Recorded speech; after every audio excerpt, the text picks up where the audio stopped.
Hey everybody, happy Tuesday. It is Mr. Marco with you once again. We are rolling through 3.3.3 today, kind of summing up the whole chapter, solving equations with more than one variable, all that kind of fun stuff we've been talking about the last couple weeks in class. So a couple announcements before we get to that. Homework collection 2 collected Friday. We'll remind you all of that again multiple times throughout the week. We have a quiz tomorrow though. So quiz tomorrow, Florida quiz number 2 is tomorrow. The quiz is going to be basically all problems that we've seen in class the last week or so. Stuff from the video yesterday, stuff from class last Thursday is all pretty much fair game. So make sure you keep your notes out, homework, toolkit, all those types of things are very, very helpful. I would also recommend Howard piece of scratch paper and a pencil, maybe even a calculator, which would be probably helpful for us as we're trying to solve whatever we're trying to solve on that quiz. So a game plan for today, let's see, we're going to go through 333. I'll put the homework up for 332B. Check your answers. You can pause that video in just a second. And then we're going to walk through a couple problems, solving equations, rearranging things with multiple variables, and then we'll leave you some to do on your own as well. So let's get started. Again, homework answers from 3.3b. If you want to see these in a little more detail, pause the video. We're going to keep going. Perfect. So solving equations, we're going to be working and rearranging, solving for the variable that we want to find here.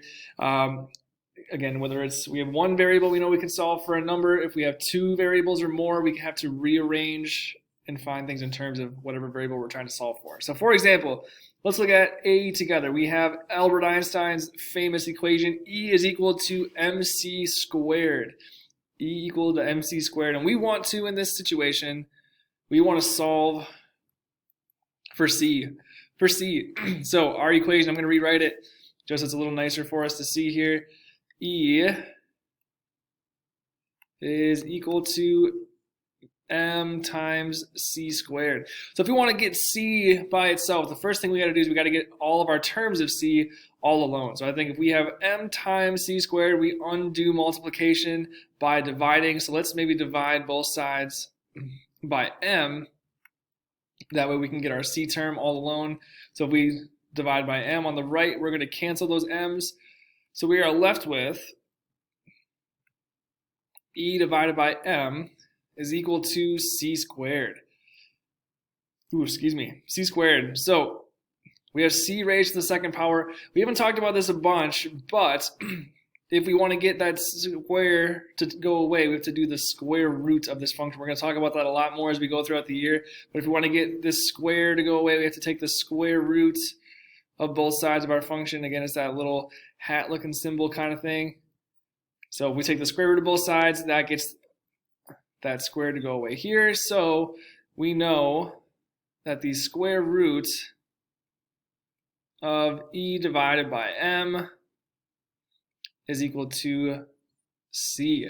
And that would be how we'd rearrange that one. And we're solving for c, again, trying to get that variable that we want to find all alone. So we got c there. Let's move on to the next one. Try b on your own. Try b on your own. That one hopefully is pretty straightforward for us if we're trying to solve for m. Try that one on your own. Check the filled in notes for that one. Next, we're going to do d together. Here we want to solve for y. So our y term is right here. That's what we're trying to solve for. If we think back to live class last Thursday, we learned that this form, 3x plus 6y equal to 24, is actually another way that we can write the equation for a line. This is what we call standard form. So we want to rearrange this so we're solving for y. So this is going to put it back into slope-intercept form, what we're a little bit more familiar with. So let's solve for y. So again, first thing we want to do is rewrite our equation. So 3x plus 6y is equal to 24. So whenever we want to solve for something, we want to solve for y, we want to get this term all by itself. Want to get that term by itself. So that means we got to move this 3x. So if we want to get that term by itself, let's maybe subtract 3x from both sides. So if we subtract 3x from both sides, those cancel here. We can't subtract or change that value of 24 at all because there's no x attached to it. So we can only do or combine those two or change either one of these terms, whether it's 24 or minus 3x, if they are like terms. In this case, they are not. So what we are left with, 6y is equal to minus 3x plus 24.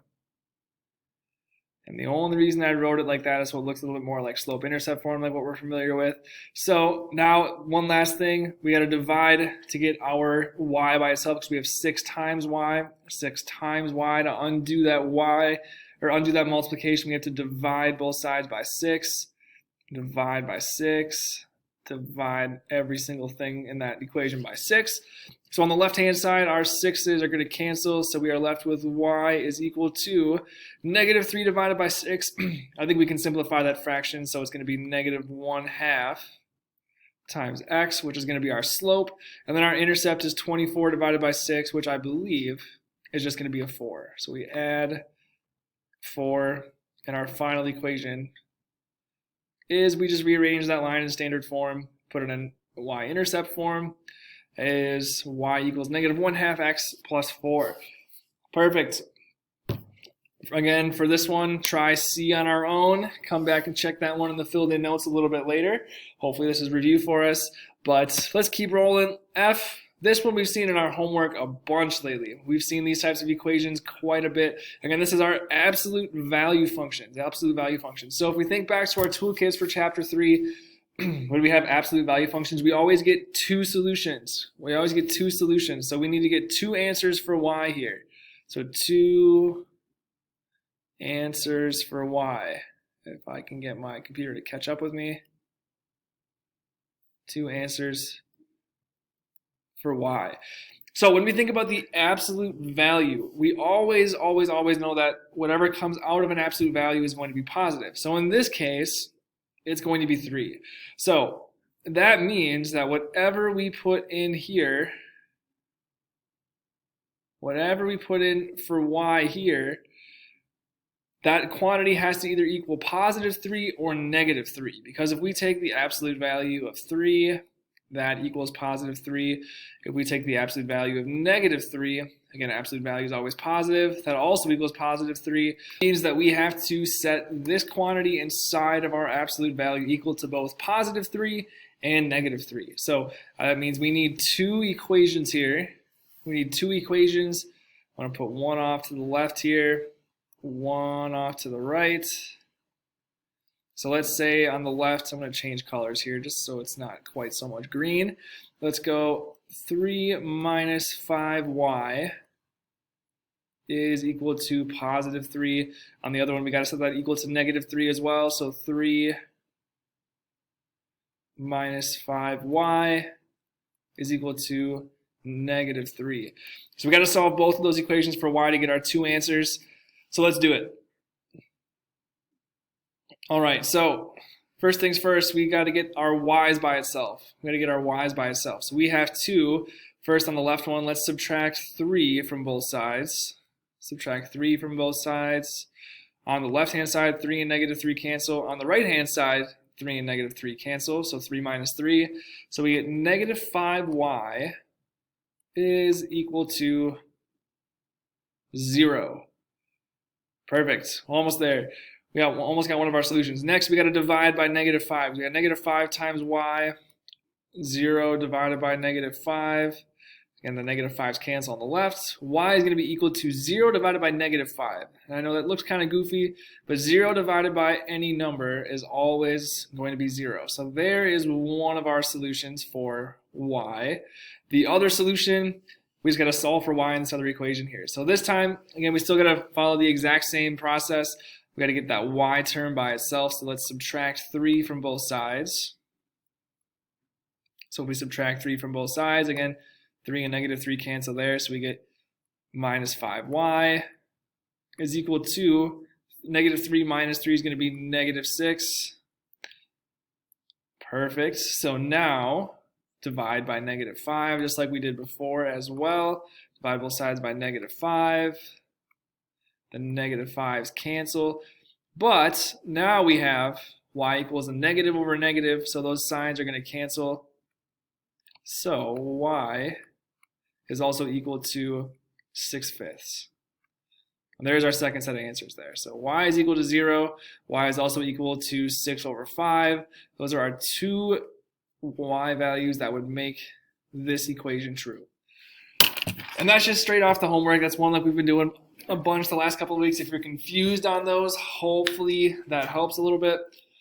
We're going to do one more. I'm going to do one more in this video, and I'm going to leave the rest for you to do. So if we want to go to the back part of the back page, next one we're going to talk about is J. And this one's one of my favorites because we got to double distribute. We got to FOIL this thing out. It's going to be a lot of fun. So first thing we got to do is let's distribute the one on the left. So we have 4x times the quantity of x plus 1. This one's pretty straightforward. We take that 4x, multiply both terms inside of that parentheses by 4x. So let's do that part first. So if we have 4x times x, that 4 stays the same. We have to do x times x now. Remember, when we only see a single x, that's always, always, always x to the first power, x to the first power. So we have to do our exponent rules when our bases match. So we have x to the first times x to the first. That's going to be x squared. Next, we have 4x times 1. That doesn't change anything at all. Anything times 1 is always itself. So 4x squared plus 4x is what we get on the left-hand side of our equal sign. All right, let's rewrite that because we haven't solved the right-hand side yet, or distributed the right side. So we have 2x minus 3 times 2x. Ooh, 1 second. 2x plus 5. All right, so now we got to double distribute this bad boy. So when we double distribute, we take this first term, so in this case it's 2x, and then we multiply both things in the second set of parentheses by 2x, so that's 2x and then 5. And then we come back through a second time, and we do it with the first term. So in this case, it's going to be that -3. We're going to take that, multiply 2x by -3, and then we're going to multiply 5 by -3. So when we do that, left-hand side of our equation does not change. So we still have 4x squared plus 4x is equal to, all right, now we can start double distributing. So 2x times 2x. I'm going to take this first term, multiplying it by the first term in the second set of parentheses. So 2 times 2 is 4. So let's put that 4 first. And again, we have x times x also there. So we have 2 times 2 is 4. X times x, like we figured out over here, is x squared. 2x times a positive 5. We can multiply those numbers together. X is going to stay the same, so we should get 10x to be our next term. Next, we've got -3 times 2x. Again, we can multiply those numbers together. So -3 times 2 is -6. That x stays the same because there's no other x's in either one of those terms. And then lastly, we've got -3 times 5, so we're subtracting 15 at the very end of that thing. All right, so now before we can keep going too far here, let's simplify, combine our like terms on the right-hand side. So we have, left side still is the same, 4x squared plus 4x is equal to, our like terms are the ones with the same variable and same exponents. Those are the two in the middle over here. So we've got 10x and -6x or -6x. We combine those, we would get 4x squared plus 4x. And then that minus 15 at the end stays exactly the same. All right, so now let's go across the equal sign with our like terms. So first, let's get rid of those x squareds. Let's maybe subtract 4x squared from both sides. Subtract 4x squared from both sides. Boom, those cancel on the right. And that actually cancels on the left-hand side too, so that works out pretty nice. So we're left with 4x is equal to 4x minus 15. All right, let's consolidate our x's. Again, like terms one more time. Let's minus 4x from the right, minus 4x from the left. Uh-oh. So if we cancel these, on the left they also cancel. So that means we are left with 0 is equal to -15. So think about that for a second. Does that make any sense? 0 is equal to -15? Absolutely not. That makes literally no sense. 0 does not equal -15. So this answer is no solution. There is no solution that is going to make this equation true because 0 does not equal negative 15 if we cancel all that stuff out. So that does not work. There is no solution to this very last one. So, all right, folks, take a look at those last couple on your own. Again, G, H, and I, good practice for you. We'll put those in the notes so you can take a look at those and check your work. Otherwise, the homework for tonight is section 3.3.3 in that nice blue packet that we've got. If you have any questions, go to the MRC, ask your grading teacher. Let us know. We're always happy to help. Otherwise, have a great Tuesday, and we'll see everybody in class on Thursday.